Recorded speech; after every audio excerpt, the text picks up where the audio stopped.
মেরিল milk soap bar. এর milk lotion আমার ত্বক রাখে নরম ও মসৃণ।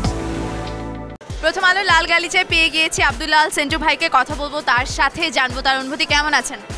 খুবই ভালো, আপনি কেমন আছেন? আমি ভীষণ ভালো আছি। এই যে আপনি হাসিটা দিয়ে থাকেন সব সময়, হ্যাঁ, এই হাসিটাতে যে কত মেয়ে কাইত হয়েছে আপনি কি সেটা জানেন কিনা?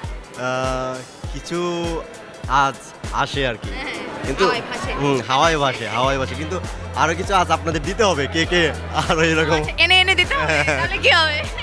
তাহলে আমি একটু অনুভূতিটা নেব, হাসিটা আরো মায়া ভরা দিয়ে দিব আর কি। এই যে আপনি অভিনয় করছেন এত ভালো, দর্শক আপনাকে এত বলবো যে ভালোবাসার জায়গায় নিচ্ছে, এটা কেমন লাগে আপনার কাছে? আসলে একটা অভিনেতার মূল চাহিদাই কিন্তু দর্শকের ভালোবাসা। দর্শক যদি আমার চরিত্রটাকে পছন্দ করে তখনই কিন্তু আমি আরও আনন্দ পাই এবং উৎসাহ পাই নতুন কোনো চরিত্রে আবার নিজেকে অন্যভাবে হাজির করতে। একদম ঠিক। আজকে প্রথম আলোতে এসে কেমন লাগছে? মেরিল প্রথম আলোতে এটা আমার প্রথম আসা, খুবই ভালো লাগছে। সব কিছু মিলে অনেক ঝামেলার মধ্যে। Debut on the red carpet. Thank you so much, enjoy yourself. Okay.